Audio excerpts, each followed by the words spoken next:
Tonight you're going to see a film on education. It's showing how education can really get to children and can motivate them, and how educational techniques have to be designed for all kinds of children. You know, we're not all alike. We have different talents and skills. We also have different problems.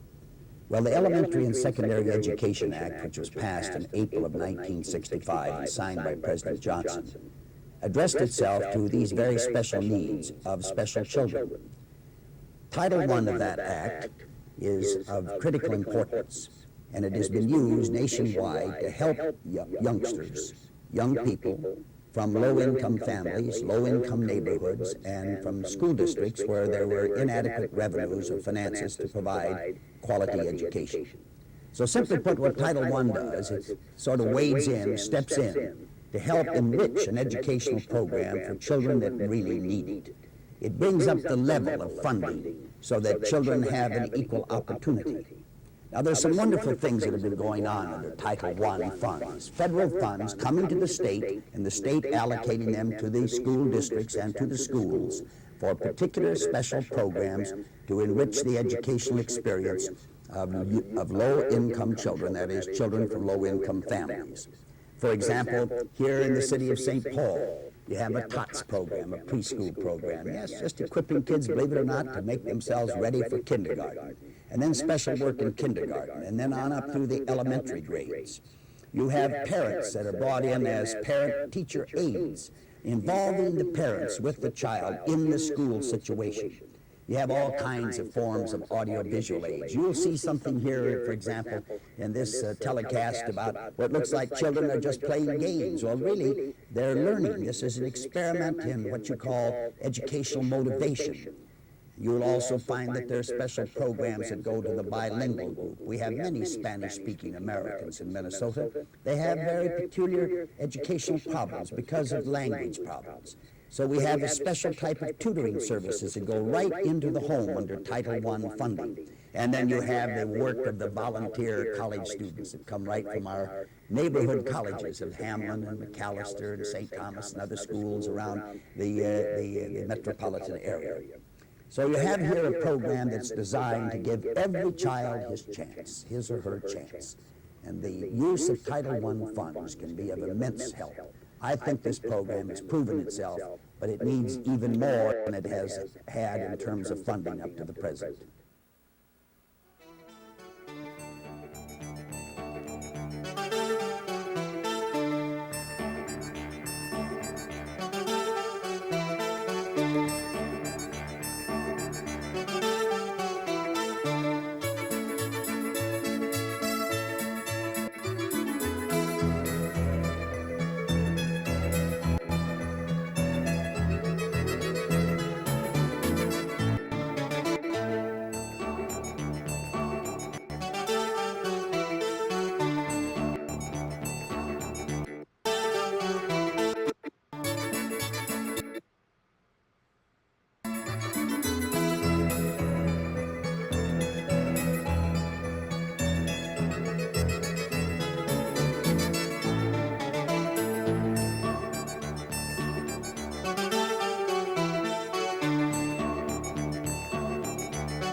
In this St. Paul school, and others like it throughout the city, Title I federal aid is working to help children who are behind their classmates in reading and mathematics. Title I has many different approaches to problems, many different ways to help children who need help the most. This is how the program works. Money for Title I projects comes from the federal government through the State Office of Education. It's up to the state to decide which school districts receive Title I aid and how much. Every school district will establish certain goals for its Title I program. Districts evaluate their programs every year and send reports to the State Office of Education. By law, they must prove to the state that their Title I program is working, doing what it's supposed to do. In each school district, there are many attendance areas made up of public and non-public schools. Attendance areas which have an average or higher than average number of students from low-income families qualify for Title I help. Once the attendance area is selected for aid, family income is forgotten. Then, every child is evaluated. Admission to the Title I program is based entirely on the Educational Needs Assessment and not on individual family income. Planners talk to parents, teachers, and administrators. The students' reading, math, health, and attendance records are considered. Only those children who need help the most are selected for Title I. Title I begins with the TOTS preschool program. The past record indicates that these 4-year-olds may encounter problems with school, so they are being given a head start. The half-day TOTS program is like kindergarten, with some special features.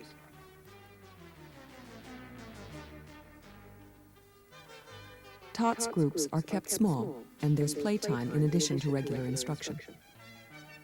Every activity is designed to prepare a child for kindergarten. TOTS children learn to listen to stories and how to tell them. Art and craft activities develop young minds and hands. With the lessons come new words and new experiences.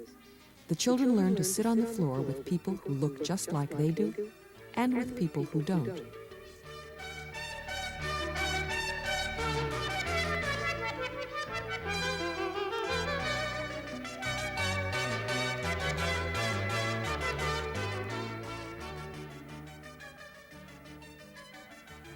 To an occupational therapist, simple motions like jumping, skipping, and turning a somersault are clues to how a child's body and mind are developing.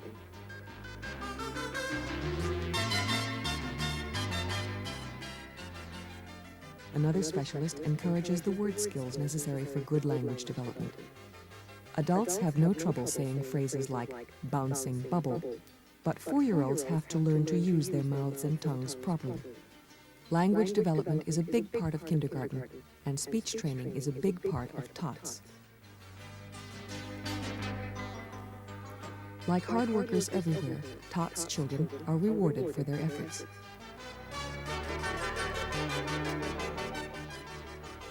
And sometimes it takes their best efforts to stay on the balance beam.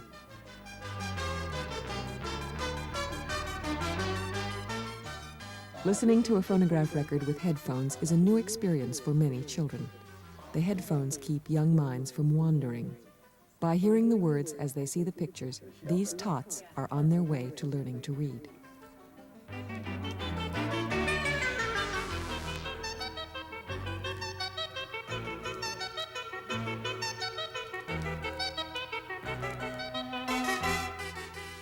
Before they take the bus home, the children are given a snack. Even as they eat, they are learning to be with other children. They are also learning that school can be fun.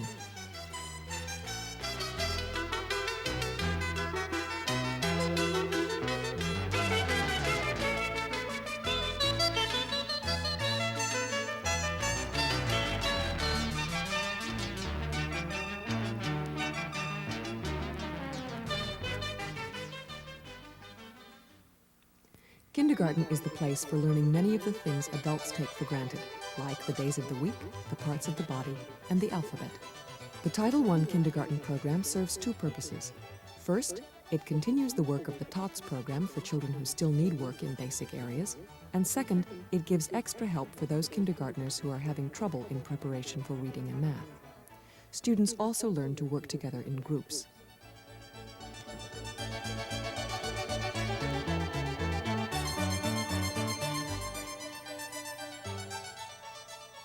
Throughout the Title I program, well-planned educational games play an important role. Color Bingo is designed to teach youngsters colors and shapes. Since it is a game, youngsters with short attention spans will practice their colors and shapes longer than they would if they weren't playing bingo.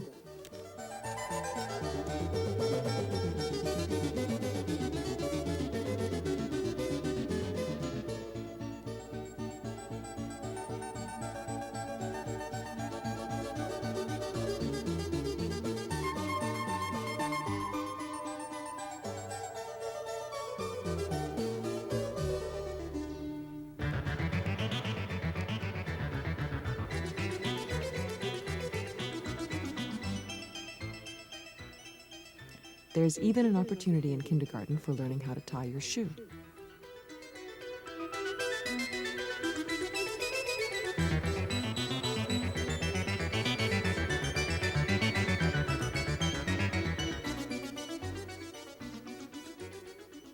Some educational activities make use of the natural energy of children. This number game teaches children to recognize a number and find another child with the same number. With a skilled teacher to guide them, the children soon become excited about recognizing their numbers.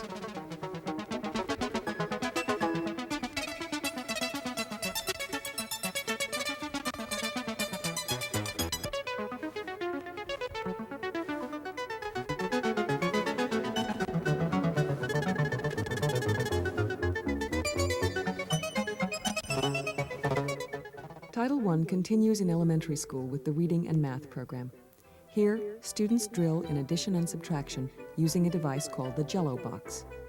Each child has his very own box, and if he writes the correct answer in the Jello mix, he gets to lick his finger.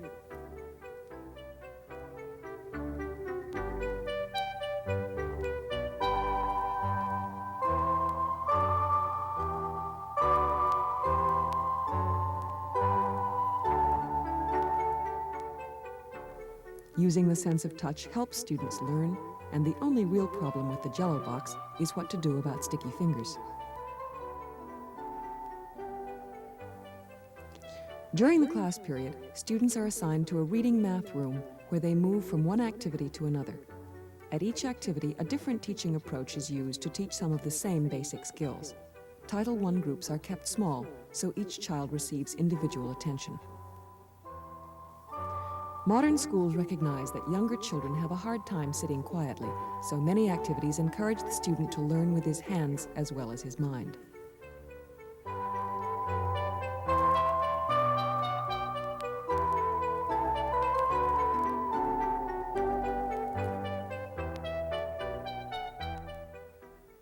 At every Title I school, teachers receive valuable help from teacher aides.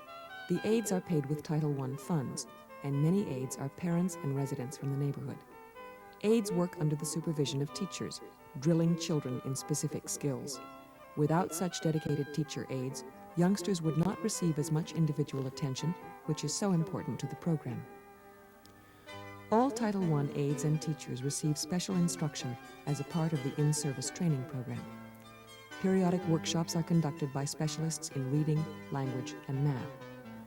These workshops help teachers and aides better understand the educational needs of the students participating in the program.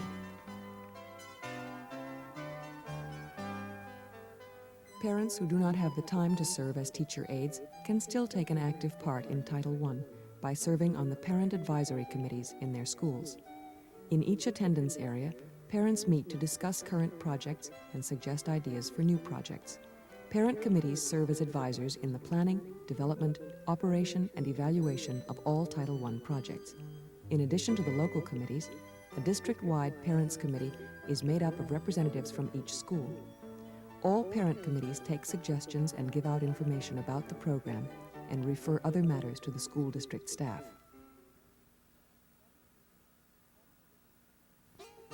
Audiovisual equipment plays an important part in individualizing Title I instruction.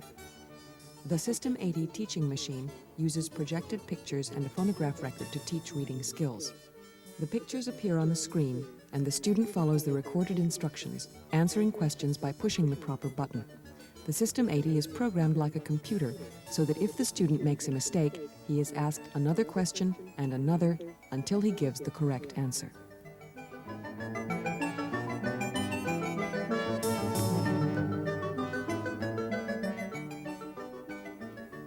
Language Master cards have recording tape on the bottom. A teacher records a sentence on the card and writes it on the top. As a student runs the card through the Language Master machine, she hears the teacher's voice and sees the words. Students may get a crown when they've learned all their words. Using the Language Master, teachers can make cards for each student's particular spelling or language problem. These machines may also be used for math problems, with the answer on the recorded tape. Students always work under the guidance of an aide or teacher, individually or in small groups. Versatile audiovisual machines like the Language Master represent a good use of federal aid.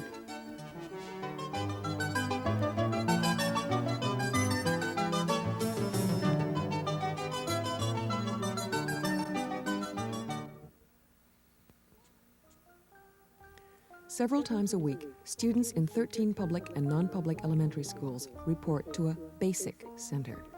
BASIC stands for Basic Skills Intensive Center, and the whole purpose of the BASIC program is to provide individualized instruction in improving reading. BASIC centers encourage older elementary students to work on their own, using a wide variety of special materials. As in other Title I projects, teachers are on hand to supervise the centers and provide help to individual students. Students are encouraged to work at their own speed. Teachers have found that not all students learn at the same rate or in the same way. Many students work better by themselves, at their own pace. Title I teachers are experts at finding out which approach will work best with a student, and the BASIC Center leaves plenty of room for variety.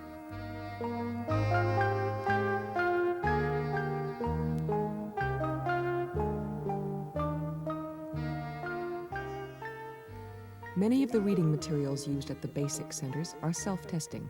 They allow students to keep their own records of progress toward a specific goal set by the reading teacher.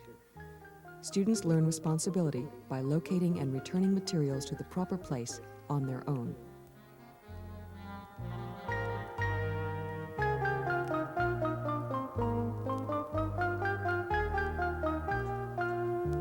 Progress charts are kept current and displayed so students can see their progress toward accomplishing their objectives. Payoffs encourage reading. Bonus buck play money is a reward for progress. The bucks are cashed in for special activities. The bonus buck system is a help for students who need some immediate, tangible reward for their efforts.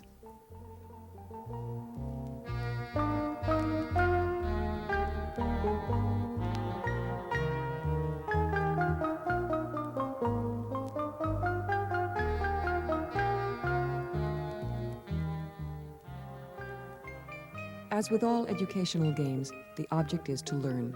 And these youngsters do learn, win or lose. The cards are designed to help teach reading and vocabulary, and as they play, students also learn to follow directions. Although many students at the BASIC centers work alone, teacher aides are on hand to help children with questions that arise.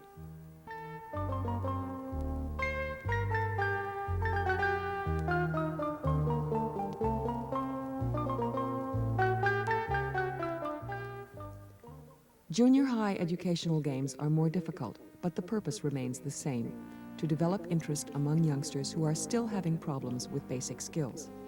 At 12 public and non-public schools, Title I junior high reading and math programs are working to bring students up to grade level.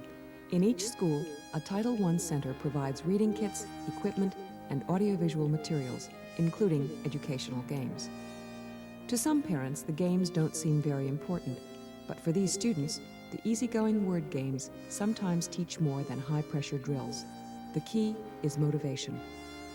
If a youngster is doing poorly in school, he or she feels badly about it and is often easily discouraged. After all, a teenager's job is going to school, and no one enjoys doing a job poorly. Consequently, to encourage students, many different motivational techniques are used. With careful supervision, a Scrabble game becomes a valuable tool for correcting problems in word construction, pronunciation, vocabulary, and spelling.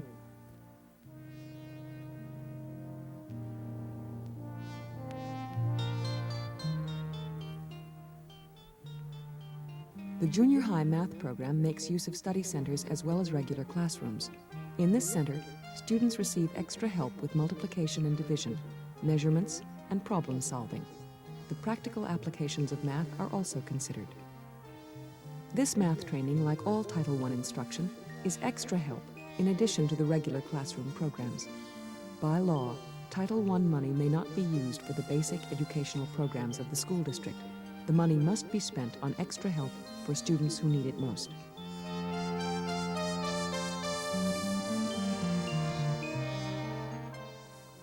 The school district does provide a great deal of instructional equipment, such as this computer terminal. It is part of the regular classroom math program. The students use the computer in developing a greater understanding of mathematics.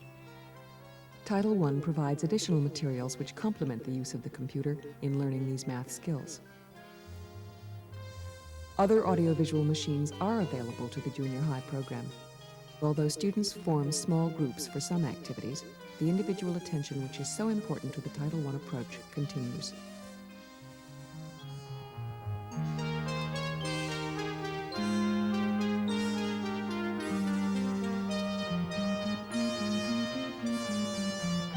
Perhaps the most important resource a student has is his own desire to learn. Testing helps teachers guide the student. Audiovisual tools help him drill. But in the end, the student must want to read and must be given books that are not too difficult. Junior high students like to read about adventure and sports heroes, mysteries, exploration, the history of all races and nations. Title I students must be given a quiet place to read and encouragement at home as well as in school. For whether playing Scrabble or reading a book, these students take their reading very seriously. In one special Title I activity, tutors are brought into the home. In the Migrant Tutorial Program, Spanish-speaking students meet twice a week with a volunteer tutor. College students and Mexican-American parents teach reading and spelling. Many of the children are behind in school because they speak 2 languages. They are as intelligent as other children, but in the Mexican culture things have different names, and using English in school can be confusing to them. Parents receive continual progress reports on their children, with some of the tutors' time devoted to helping the parents understand their children's educational needs. Many of the tutors are college students, majoring in education or related fields. All tutors attend special workshops held periodically to demonstrate teaching materials and to talk about language problems. These volunteer college tutors spend 2 days a week with their students, 2 hours a day. Much of this time is spent learning English in the relaxed atmosphere of a child's own home, instead of the classroom, where a shy child may not want to make a mistake in front of his classmates. The program attempts to work with the Spanish culture to help Spanish-speaking students improve reading and math skills. A few students are tutored in the Mexican-American Cultural Center after the regular school day. As everywhere in the Title I program, a variety of materials and activities are used to encourage the student and observe and record his progress.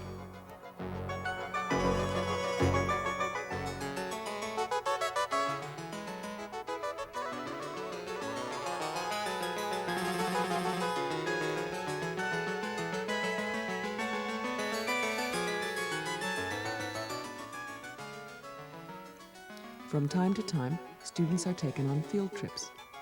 These trips have a very practical benefit to children who are still learning English. It's an experience some of these children would not have without the program, an experience to broaden the child's horizons.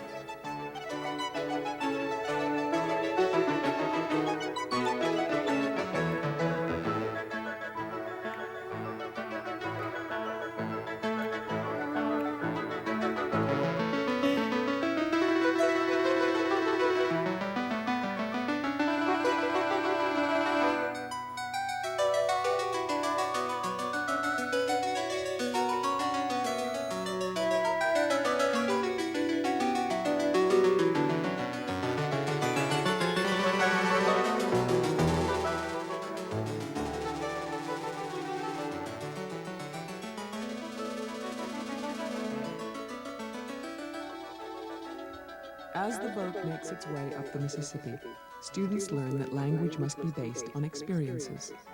For these children, it's important to learn how to deal with new and different situations. Gently, the lessons are learned.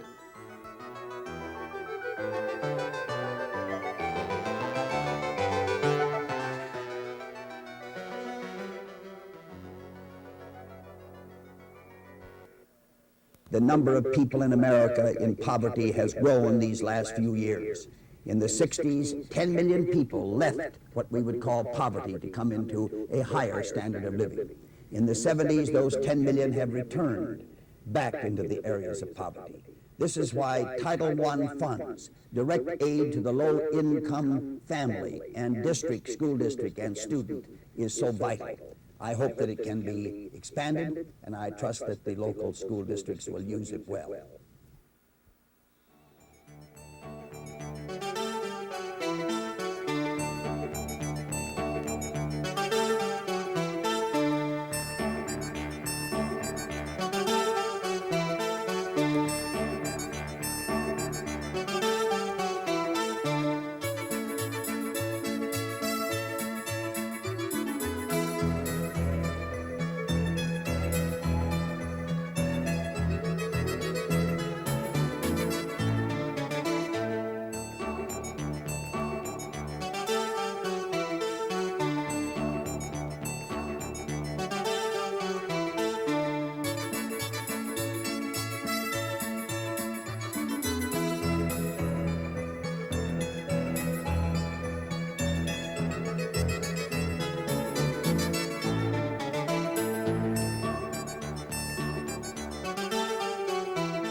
How was it? Oh, we did a group photo. Ah, nice. We're besties until Wow. future notice. Good God.